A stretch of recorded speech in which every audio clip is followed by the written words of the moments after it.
All right. Welcome, everybody, back to the Inner Power event series. We'll be talking about Pillar 3 today, Inner Joy. So on that note, let's catch up those who are just joining and those who just need a refresher. Can someone bring up the graphic for the inner pillars? Thank you. So let's look at what we did in the first session. That was inner clarity. That was learning to observe your thoughts essentially and become independent of your thoughts. Remember, you are not your thoughts. And the old state might have been where we, where we believe every thought that comes along and are just pulled into it and identify with it. And that's what leads to this roller coaster experience of life. And we really feel jerked around by our situations, our circumstances, and the thoughts that we have about them. And that then led to session 2, which was the inner peace, the second pillar, which is really the sensations, the feelings in our body. Again, thoughts and feelings. We are none of that. We are the awareness of our thoughts and feelings. But it's when we identify, and essentially when we react to our thoughts and feelings, that's when the trouble begins. That's when the confusion begins. That's when we feel like we're at the mercy of our environment, because we are. Whatever the inputs through our senses are about things that are happening around us, we react to those things.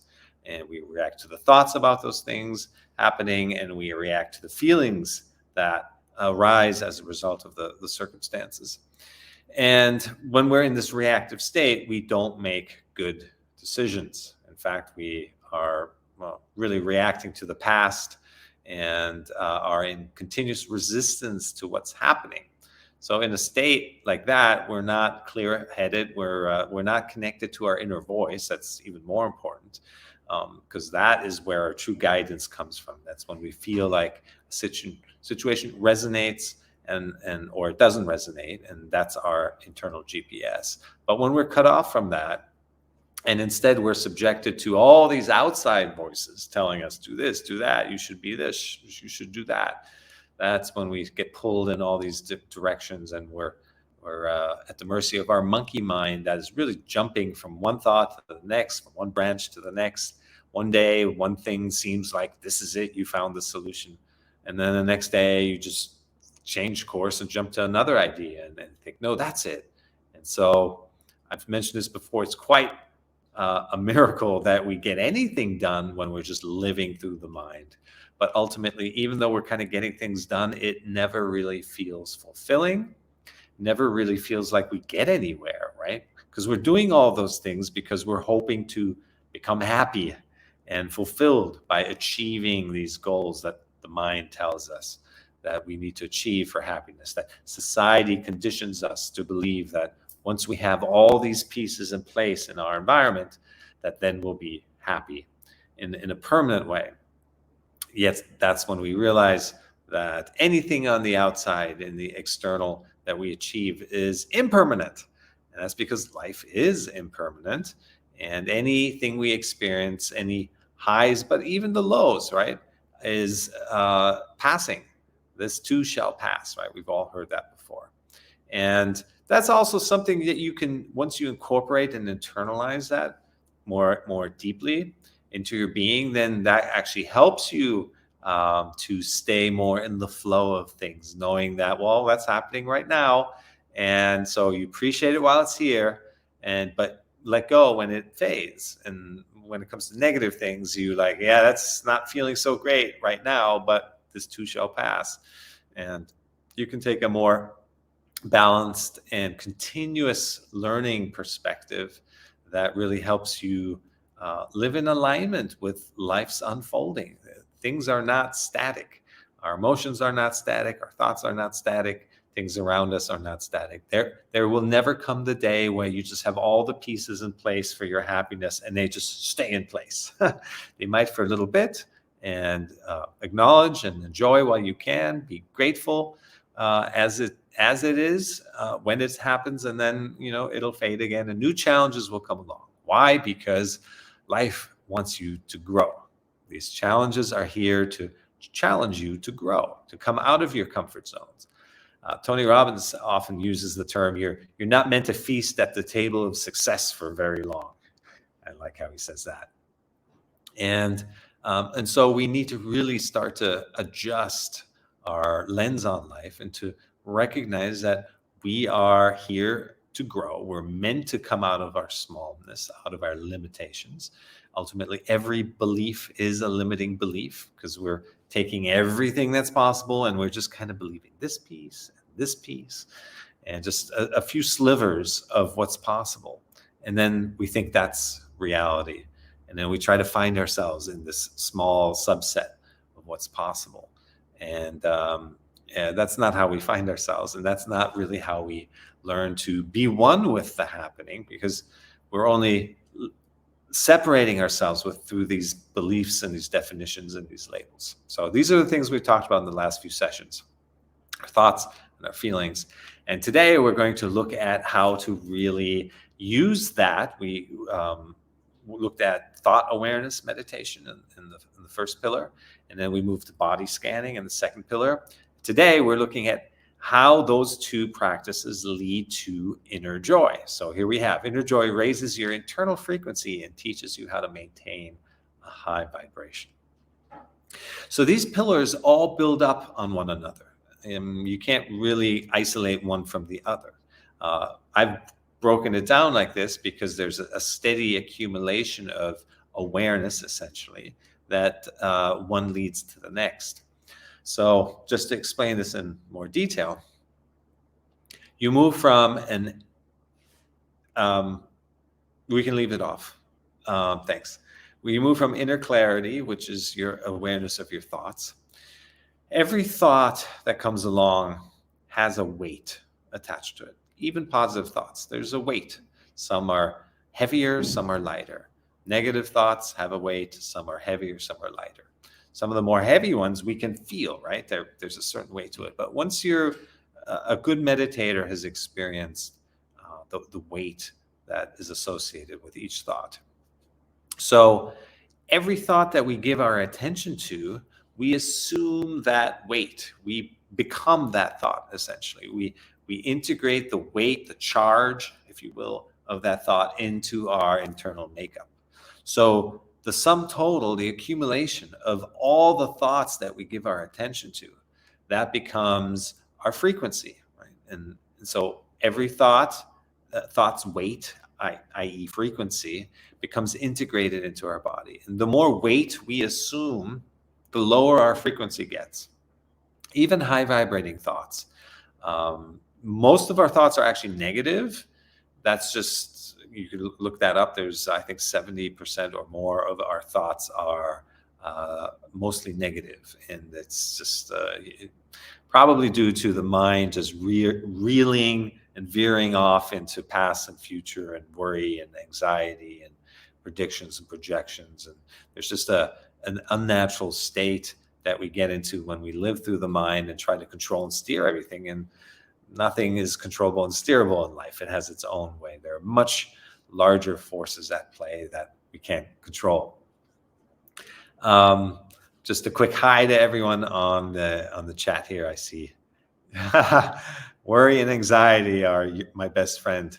That's what it feels like. We are conditioned to think that worrying and being anxious is a natural thing. That's a normal thing that everyone experiences. And maybe most people do experience it, but that's because they are not being taught that it's not a normal thing. Your natural state is to feel joy, right? This inner joy is your natural state. And we're only weighing ourselves down. We're lowering our frequency by attaching ourselves, by believing all these thoughts that come along.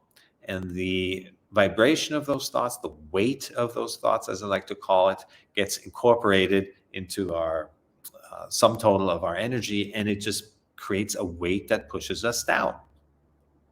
Even the high vibrating thoughts is ultimately not as high vibrating as a pure being state, of a pure allowing state. It's still giving your attention to a thought, and even if it's a high vibrating thought, there's a weight attached to that still adds to maybe it doesn't lower your frequency from the vibrational standpoint, but it still lowers your beingness, because being consumed by thought, any thought, has weight associated with it. So the task is not to make yourself happy. The task in life is to not make yourself unhappy, because our natural state is to be happy. So take that in. Is our natural state is our vibration lifts and is in a high vibration thought until thoughts and feelings come along and we start reacting to them. And by judging them as right or wrong, good or bad, true or false, for me, against me, all this judging that goes on, positive or negative. That's that duality that we struggle with as human beings. And all of that duality, all that judgment, all those thoughts that we give our attention to, and the feelings that we react to, it lowers our overall sense of being, and that's how we lower our vibration and push things down. So our natural state really is to be joy, but it doesn't come from trying to make it happen. Certainly doesn't come from trying to achieve things that mean happiness for us, because that's completely veering off track. That's a realm where you have to first recognize that the external is impermanent. Life is impermanent. And until you really recognize that, then you're always chasing your happiness, because you think it can be achieved in the outcome, in the goals. Not to say those things can't make you happy. They can, temporarily, but they are not permanent happiness. Anyone that's lived for more than a few years and has tried to achieve things has experienced that. And yet we keep repeating that same pattern. We keep setting new goals and new achievements, or oh, what if I do it different this time? Or if I get somebody else in my life, or if I get a bigger house, or whatever it is, it's endless and it's madness, because it never ends. And we learn that pretty quickly, but we don't know any better way. No one has shown us any other way. I was subject to this too. It's just creating circumstances to enforce the way you want to feel. Not realizing that circumstances are impermanent, and then you wind up managing and upkeeping constantly your environment and defending it, and the maintenance of that consumes you. When you have stuff, when you have situations, when you have a certain setup, and now you have to cling to that setup and hold on to it for dear life, because if you lose it, you can no longer be happy. But the clinging on to it for dear life is already a lowering of that's not a happy state. And so we learn that pretty early on, but then we don't really know how to get out of that. And so that's what we're, eventually we find our way to a class like this, where we are shown another way. And that other way is to recognize that our attachment to our thoughts and feelings, which are all just reactions to our environment, is what weighs us down. And our natural state is to be light and high vibrating, and with a quiet mind, and with feelings that are allowed to come and go, arise and pass. That's our natural flow state, in which we are one with the happening. We're not in resistance to things. Again, the resistance creates distance. Resistance creates distance. Say that a couple times. And are really enjoying ourselves more, because we're open to what's happening right now. There's magic in that. We talked about the unknown last time, how the creativity is found in the unknown. If you live by what you already know, or what you've already planned, that's boring.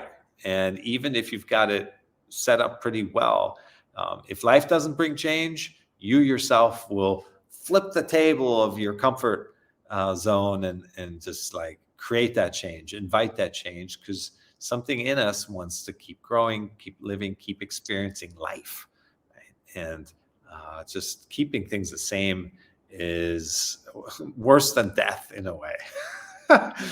So It all comes down to inner joy is not something that you achieve. It's not something that you can create, but it's the releasing and surrendering to the situation and your thoughts and feelings about the situation that brings joy, that invites joy into your inner being. And the good news, the great news, and funny news is that it's so simple. All your greatest joy is found in the simplest things and the smallest things, in the being present with things, with your pets, with your plants, with your partners, with your children, the people around you, and your partners and your parents, with all these moments that you can have with folks. And it's never achieving anything. This is so far removed from the actual joy that you get from being present, being in the moment, not living for the moment. That's a big misconception that early meditators often have. You're not trying to get to a particular place, but rather you're trying to accept things as they are, right? We've all experienced this, those of you who have seen lots of hearts. When you've started meditating, for example, or yoga or breath work or other classes you've taken, and you had a blissful experience, that next time you try to get back to that, right? This is the living for that moment, looking for that outcome again. And this is what blocks you from experiencing the bliss. The bliss was in the moment, present with whatever you're feeling. And it's actually not really dependent on what you're feeling, because you could be not feeling great and still there's an overriding joy of being alive. The not feeling great is a temporary state. You know it. You don't attach yourself to it. Most of our misery comes from attaching ourselves and amplifying something that's not pleasant. But the unpleasantness itself is very small. It might be 5%, 10% of your experience. And the rest of it, 90, 95%, is your reaction to the unpleasantness.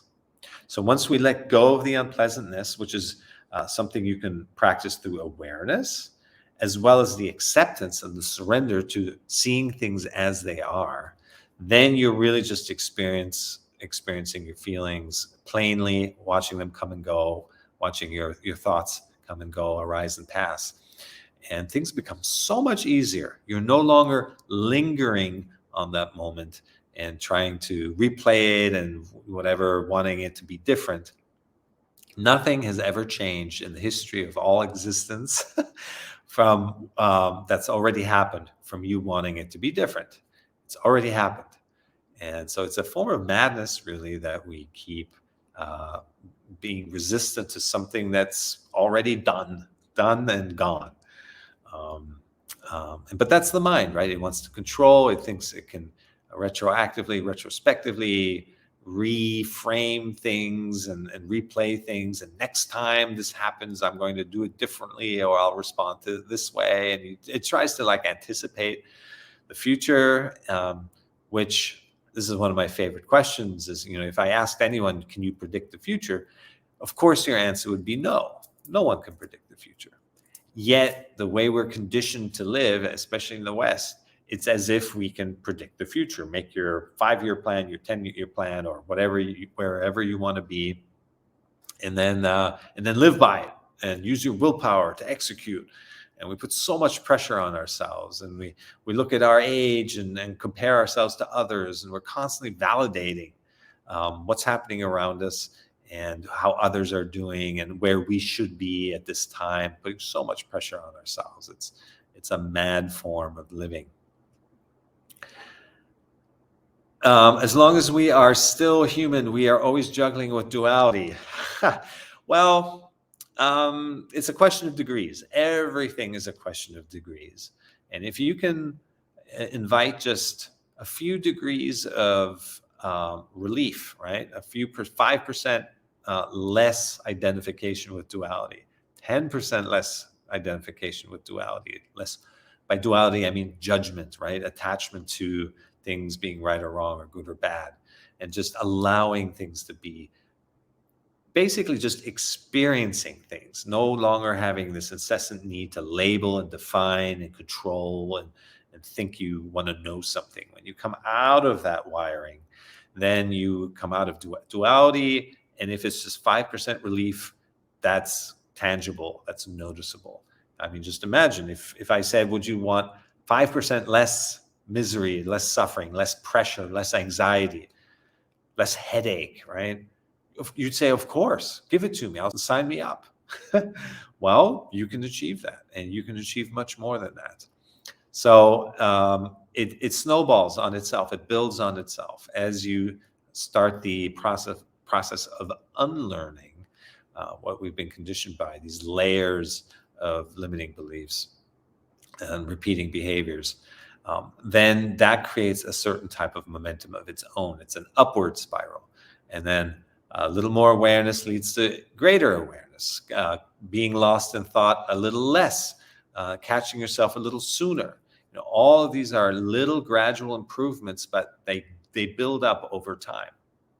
A 1% improvement every month or every 6 months is noticeable, right? You will notice this very quickly, that your life is improving, and then you're starting to invite more opportunity. It actually exponentially accelerates.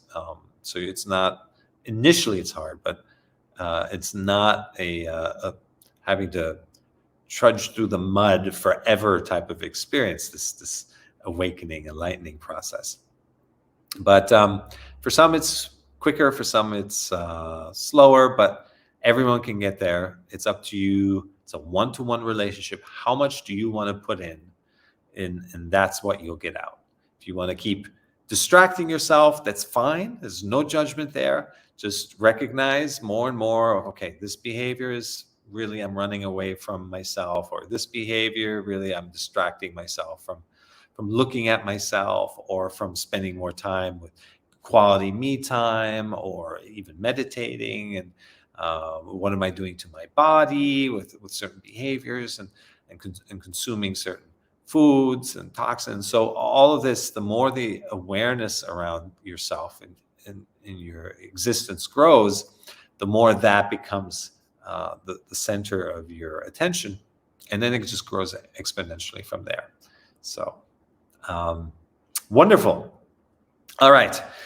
So the task continues to be the daily thought awareness meditation.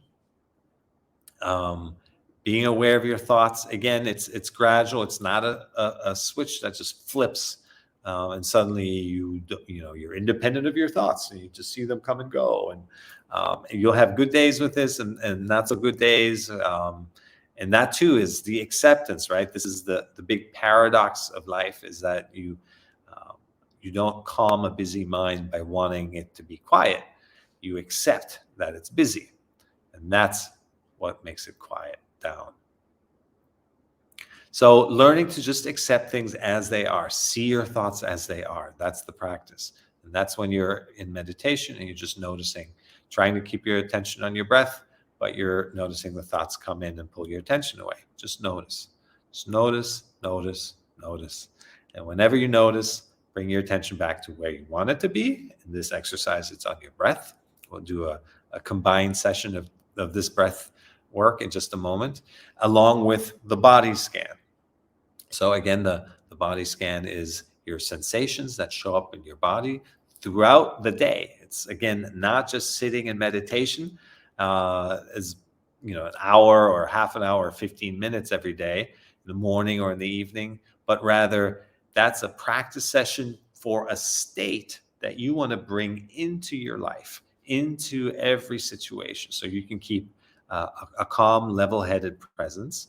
And that's when you see opportunities. That's when you see the solution that's right there. It's like there's always like the ideal, perfect solution that's calling out to you, and you just have to tune yourself to it.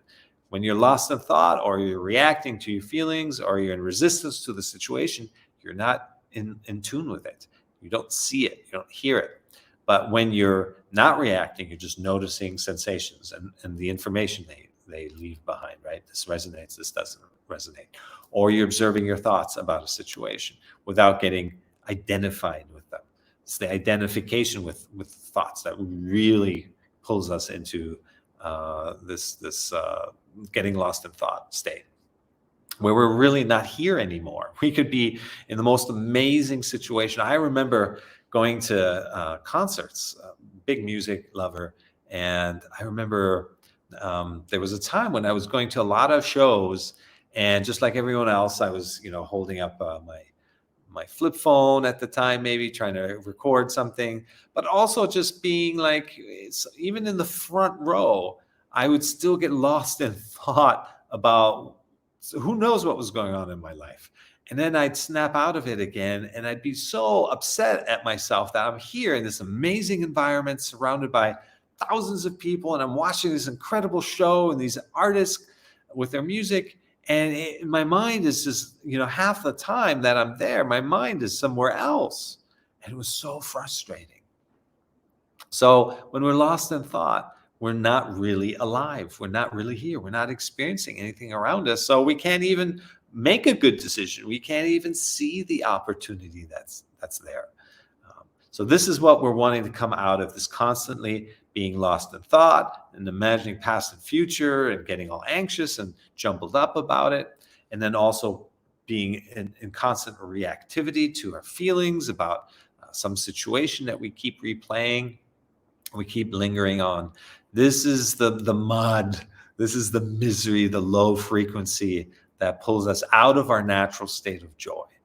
And that's what it's about, to come out of that attachment, identification, and reaction to thoughts and feelings, and no longer getting lost in thought, or getting lost in thought less often and less longer. That improves our vibration and really heightens our sense of joy that's naturally there. We're just weighing ourselves down by attaching and labeling and reacting to things. So life is an incredible miracle. I mean, it's just, it's crazy that we exist, that any of this exists, that we're on this planet that's spinning, going 160,000 kilometers an hour. I mean, just the whole thing is just so bizarre, in the billions and trillions of galaxies that it's, if you listen to Deepak Chopra or others, they really break it down how just unbelievable it is. That every single one of us has a blueprint inside of us, that it makes for a unique life, that we have a unique purpose here. I mean, that's attention to detail. That's like crazy. So it's an honor and to, humbling in many ways to feel that way and to recognize that. But if we're lost in thought or reacting to feelings constantly, we're not even aware of this miracle of our own existence, and that we're really in this together, right? So again, we can only have ill will from a distance. We can only hate each other from afar. And whenever we feel animosity, the Brene Brown's move in, come closer. I love the way she puts that. That really makes you remember your common humanity. And when you see the person, when you recognize that there's a person there, right? That person has been a child, there's hopes and dreams, and there's their own view on life, and you can no longer think ill of them, and or want them to be different, right? You just see the life, the aliveness in everything around you. And that's the state of joy. That's a permanent state of being connected to all there is, and no longer feeling separate. So, do we have any questions before we do today's? Okay, we do. Thank you. Can you share a moment when you felt a deep sense of inner joy and what led to that experience? Well, these days it's more of a permanent state, but there was a time, it's usually related to nature. For example, I remember going to the Grand Canyon one time. I'd been as a small child, but I hadn't been in a long time, 20, who knows, years. And so as an adult, I went back for the first time. And I was just so awestruck by the grandiosity of, anyone that's been to Grand Canyon is so overwhelmed. And I just remember crying, and the tears were just rolling at the beauty and the majesty of just the awe of nature. And something, similar things have happened many times throughout the years. So I often talk about how important it is to go into nature while we are nature, but really make an effort to go out there and be in those environments, because it reminds us it's healing to be out there. It's calming, it's soothing. If you're, anxious and stressed, or you've gone through a tough time, or you even just physical rehab or something, go out into purely natural environments, and you can just feel the healing effect it has on you. It's like the trees want to hug you, and the energy of the animals and the streams, and they just surround you and envelop you into this just yummy layer and bubble of goodness and acceptance and love. And so nature is our friend, and it's this amazing healing entity that's always there. So let's make use of that presence and protect it, of course. Any other questions? Okay, I hear more questions. How to maintain the commitment and motivation to practice meditation every day? Okay. Well, one of those things is to have structure, right? Especially in the beginning. So a community is really helpful to reinforce that structure. This is why, and this would be a great time to bring up our Inner Power community that we have. This is exactly for those reasons, is to be around like-minded. The reason why we kind of fall off the wagon in our mindfulness practice is because we are surrounded by a lot of busyness and a lot of old patterns and a lot of people who, are kind of distracting us from that, who are not holding us accountable. So you can see the Inner Power community group is something that you can join and be in the presence of like-minded. And I personally post in that group and kind of do some pep talks here and there, and do other special events that really help you maintain just this commitment to self-care and self-growth and self-realization throughout your days and throughout the weeks, because it is a continuous effort. It's a marathon, not a sprint. So being in the community of others is very helpful. And at the same time, it's making, sure you just set boundaries with people that aren't equal or elevating, that do pull you down or away, or that's distracting. And one tip that I always provide that's helped a lot is to, whenever you feel, the next invitation to, hey, let's go to a movie again this weekend, or there's a party or whatever, clubbing, and that you turn it around and offer the choice to say, sorry, I can't go. I'm reading a book this afternoon, or I'm meditating this afternoon, or I'm taking a yoga class this afternoon, and you're welcome to join me. So kind of turn it around and give people the choice to join you in your movement, in your self-healing journey and then expansion journey, by inviting them in. And they then have a choice if they want to join you. That's wonderful. And you've now created a new vibration in your community, and those who are ready for it will come along. And those who don't want, they will kind of slowly fall away. You really don't have to do much or say much. So that's how I usually handle that, and how I did it back then, to start inviting people to your activities and see who joins, and that becomes a kind of an organic unfolding of your life. Cool. Okay, one more. How does experiencing inner joy influence interactions with others and overall well-being? Okay, great question. A good example of this is when you're listening, you're having a conversation with somebody, a best friend or a coworker or a family member, a partner, and you're listening, they're talking and you're listening.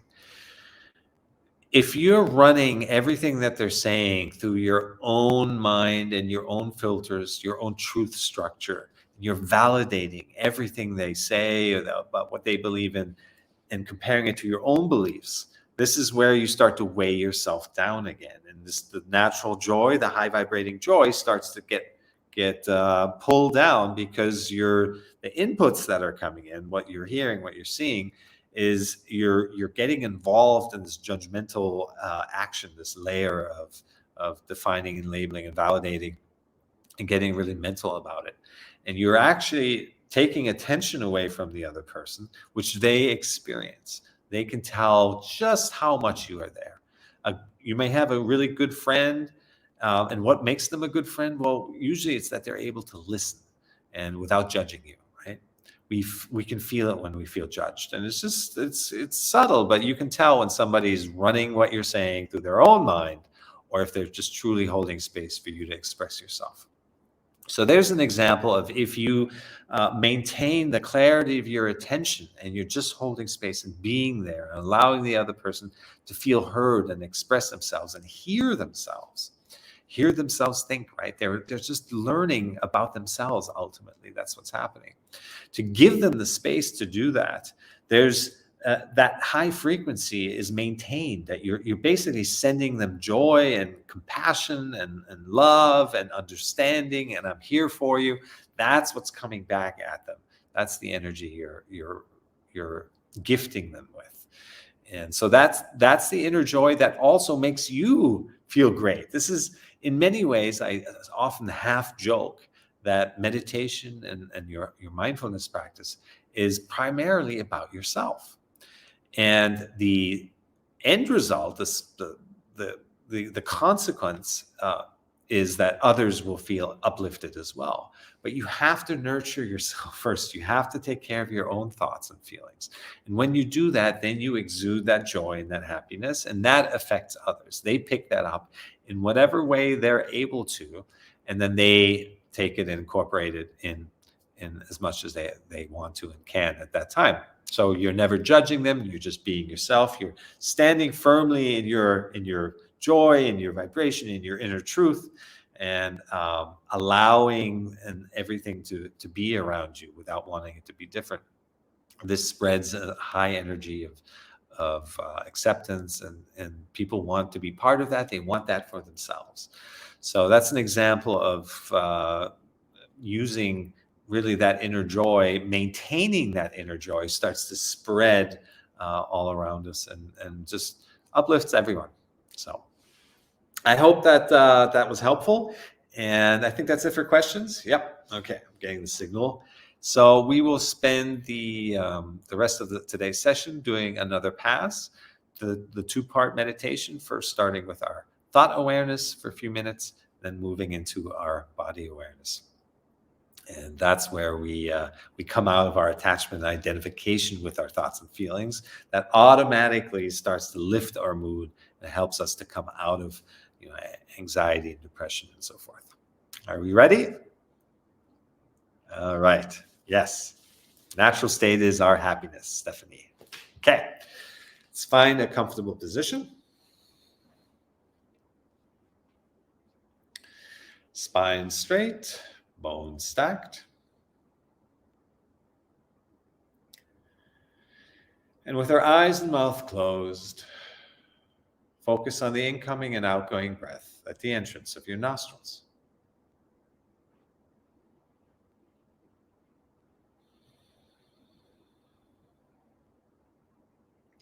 If you have trouble locating your breath, you may breathe slightly harder once or twice.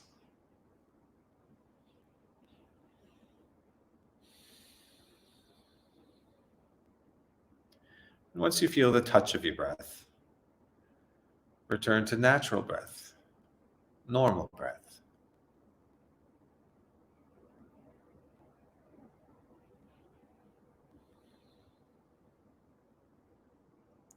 Seeing your breath as it is, not wanting it to be different.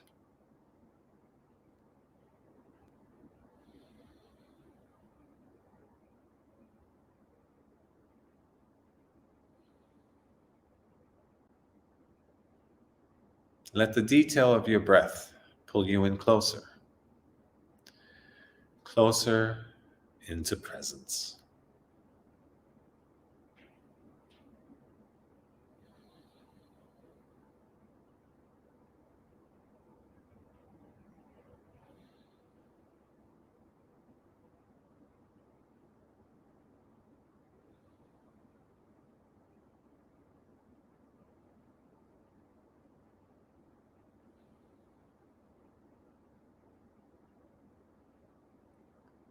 If your breath is more in the left nostril, let it be the left nostril.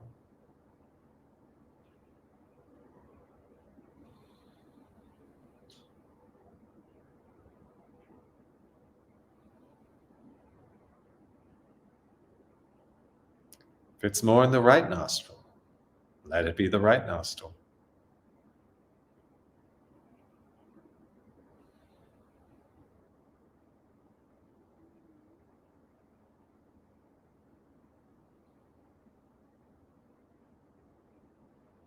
Or if it's in both nostrils, let it be both.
Notice the temperature of the incoming breath.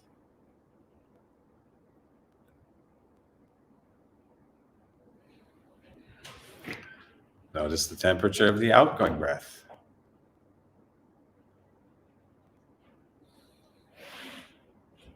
Notice if there's a difference.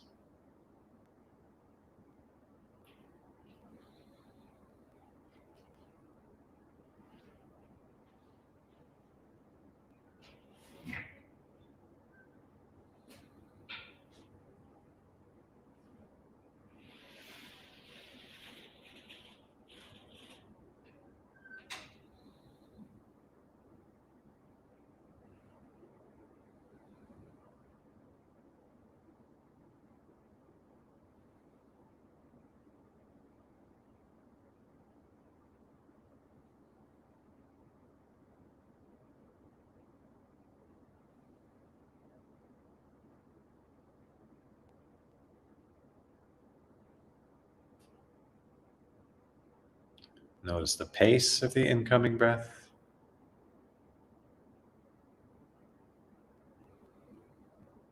Notice the pace of the outgoing breath.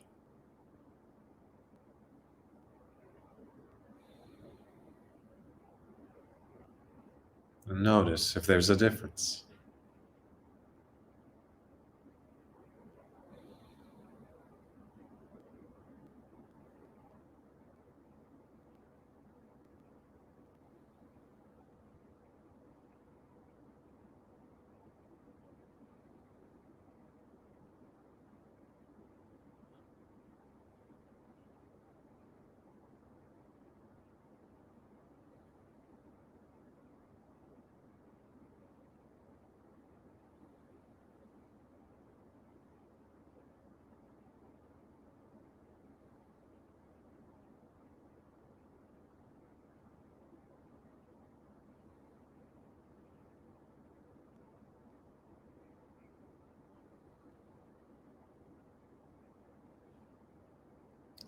And whenever you notice that your mind has wandered, simply notice it with as little frustration as possible.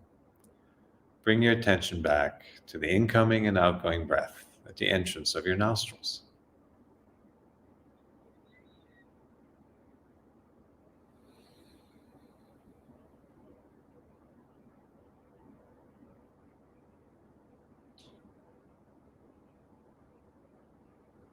Natural breath, normal breath.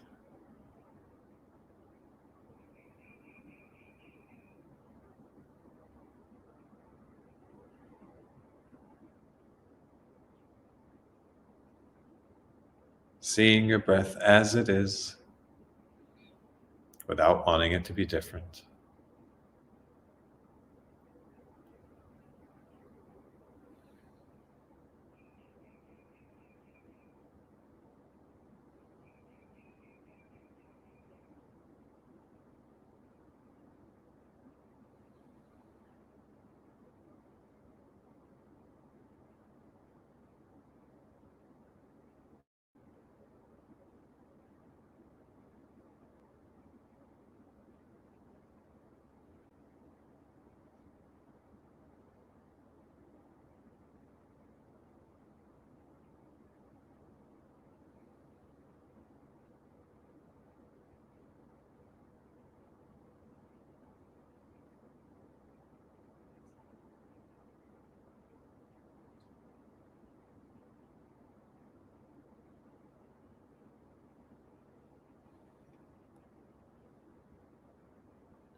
Now bring your attention to the crown of your head, an area about the size of your fist. And notice any sensations that may arise.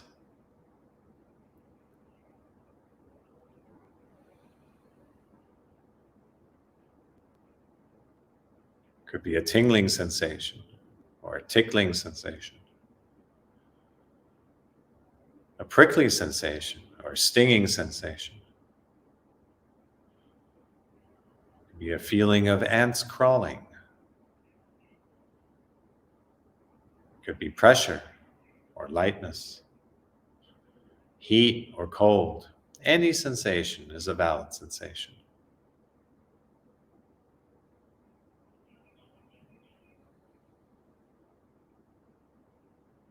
No need to look for a particular sensation. Simply observe what is.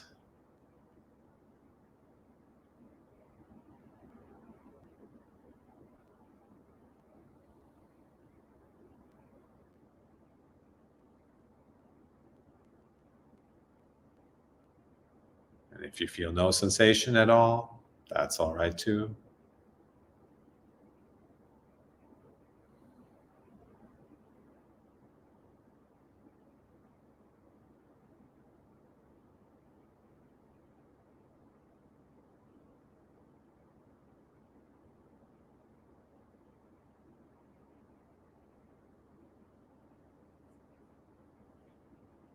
Now move your attention to your forehead.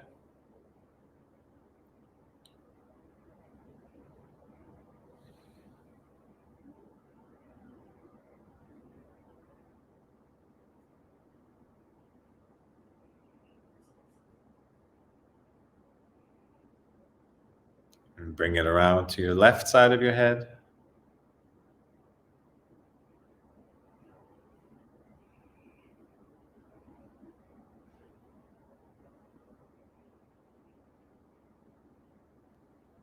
And around to the back of your skull.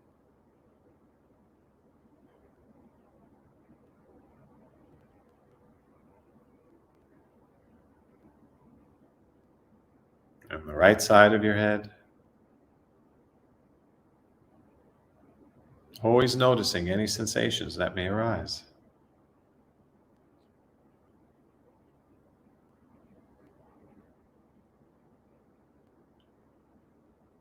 Now move your attention into your right eye socket.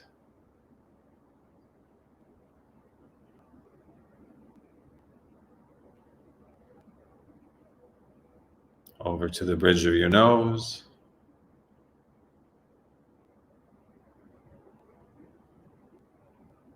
And on to the left eye socket.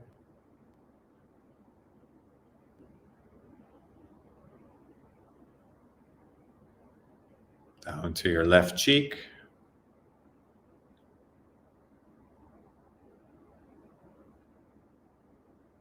And over to your lips.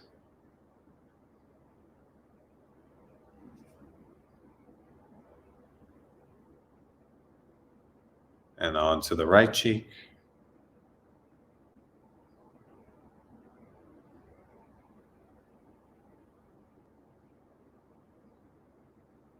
and down to your chin. Always noticing any sensations that may arise.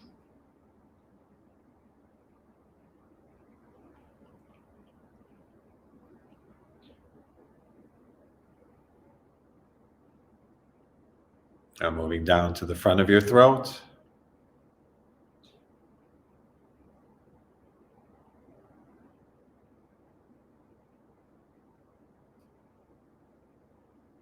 Around the left side of your neck.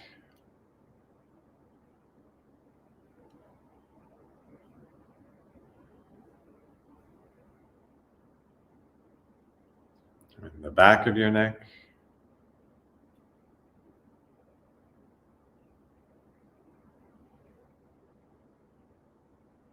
And the right side of your neck.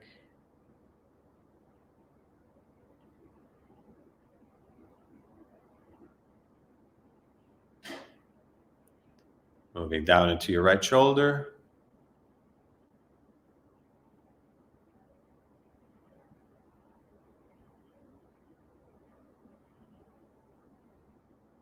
And down into your right upper arm. First the bicep.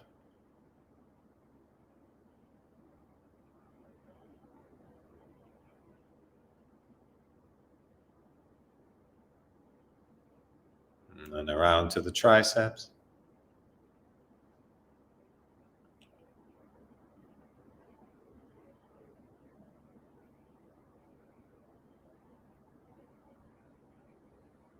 Moving down to the back of your elbow.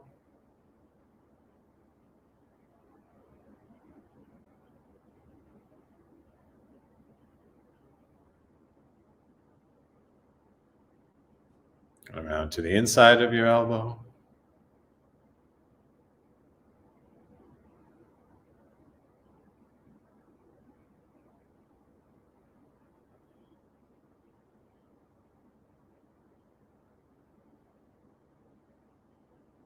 Down into the inside of your forearm.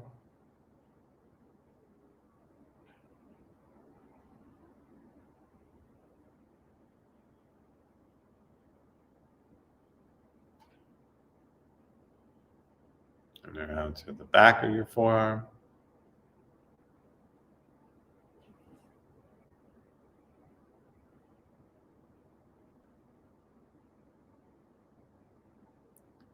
And into the back of your hand.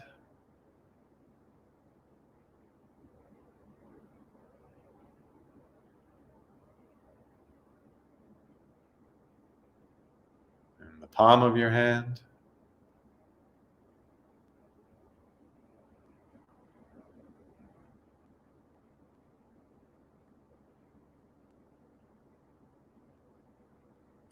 And into your fingers, all the way to the tips. Always noticing any sensations that may arise.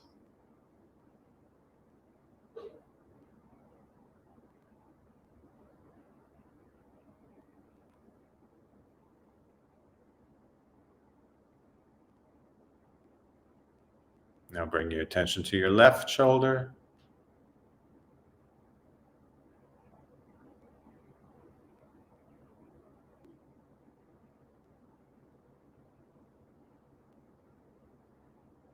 Down into your left upper arm, first the bicep.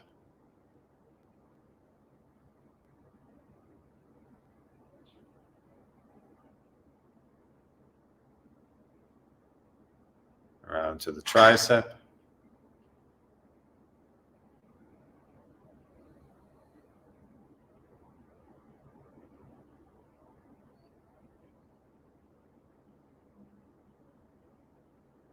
Down into the back of your elbow.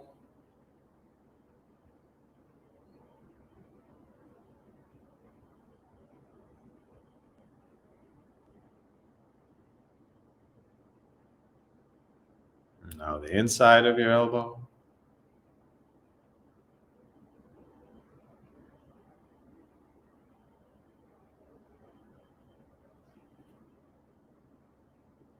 Now the inside of your forearm.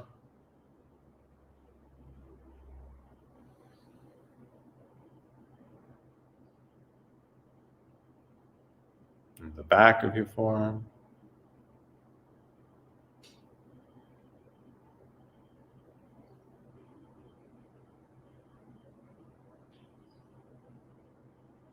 Moving into the back of your hand.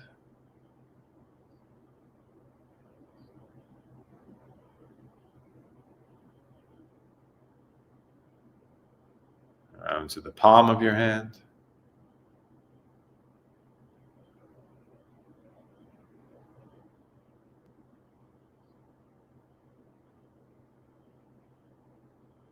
And into your fingers. All the way to the tips. Always noticing any sensations that may arise.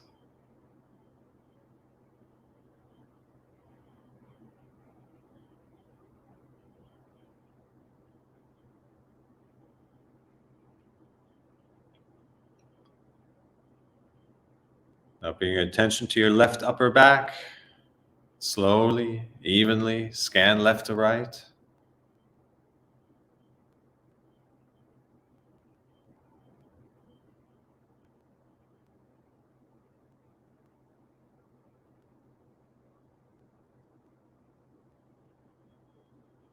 Moving down to your right middle back. Slowly, evenly, scan right to left.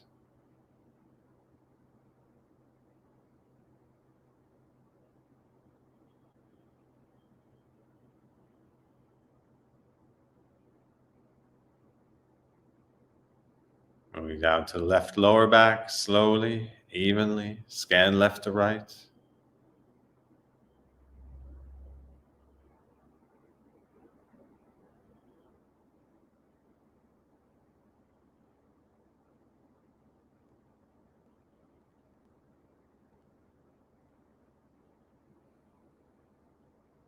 Now bring your attention to your left upper chest, area above your heart, and slowly, evenly scan left to right.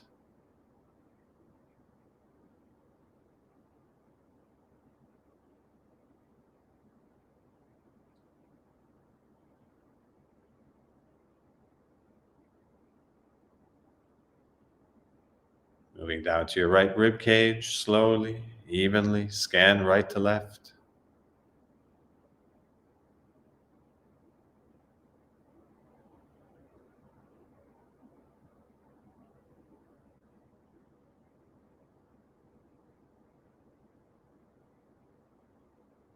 Moving down to your lower left stomach, slowly, evenly scan left to right.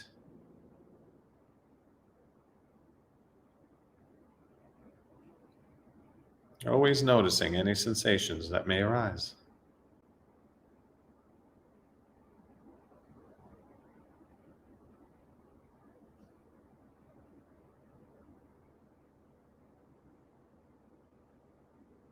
Now moving down into your root chakra, the area above your pubic bone.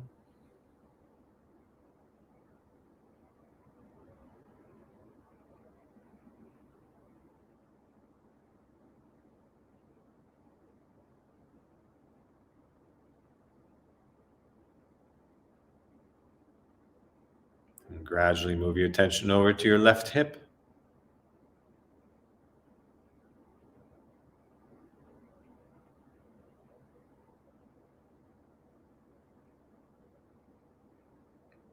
And around to the left butt cheek.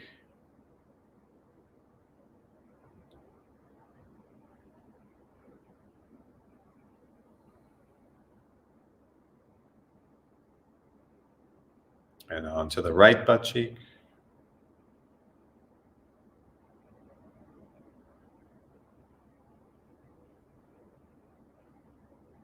And the right hip.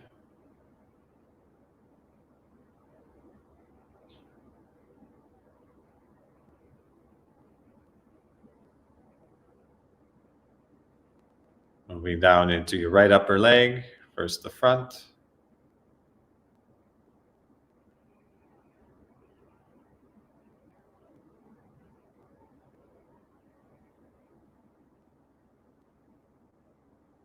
And the back.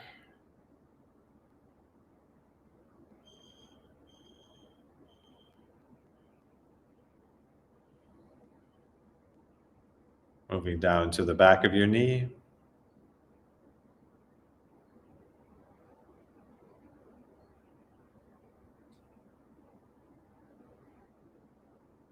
And then the front of the knee.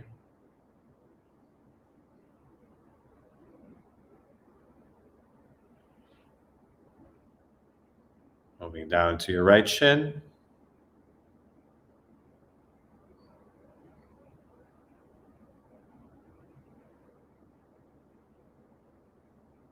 And the calf.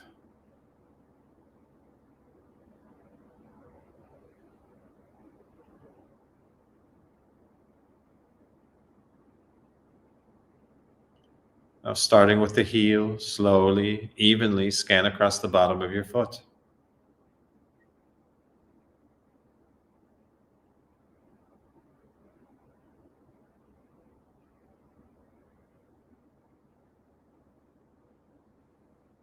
And come around to the top of your foot.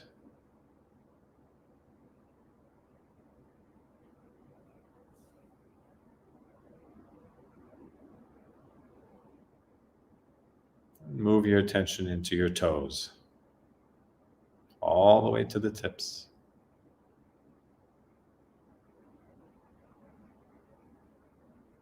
Always noticing any sensations that may arise.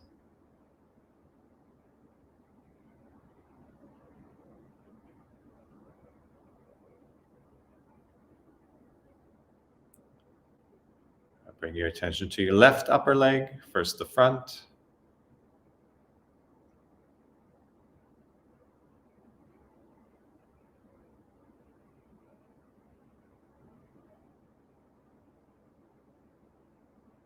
And then the back.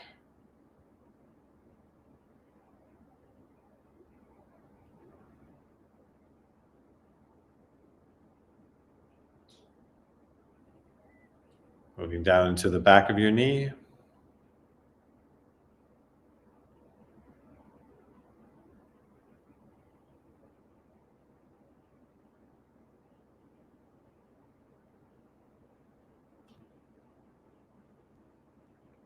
And the front of the knee.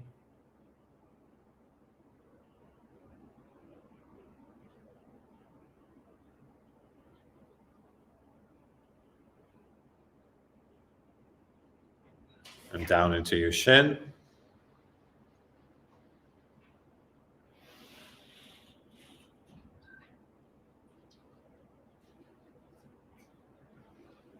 And around to the calf.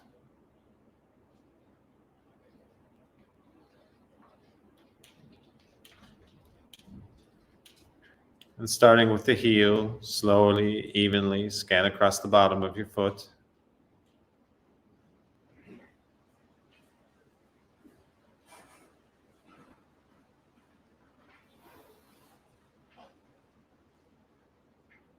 Come around to the top of the foot.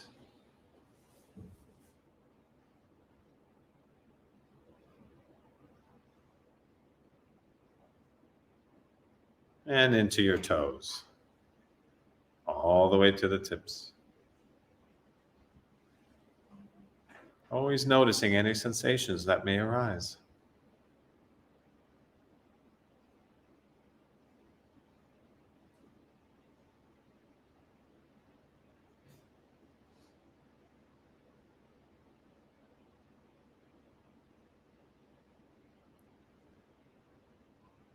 Now bring your attention back to your breath at the entrance of your nostrils.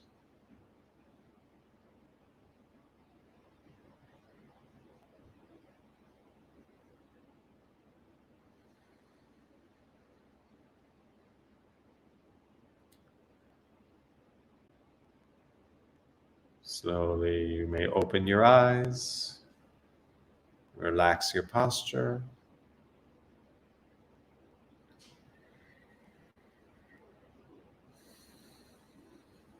Notice your environment.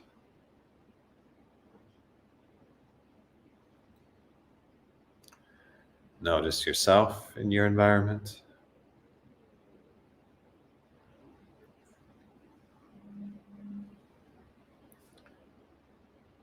Notice the energy in your body.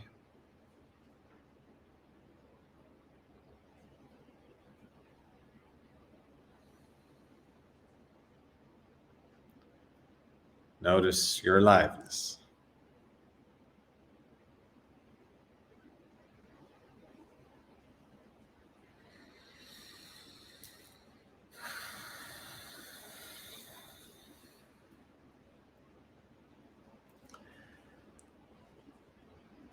Thank you, everyone. Hope you have a beautiful rest of your weekend. For those that are in the late hours of your Sunday, and everyone else who's already in the new week, carry this energy forward, this connectedness to yourself and your environment.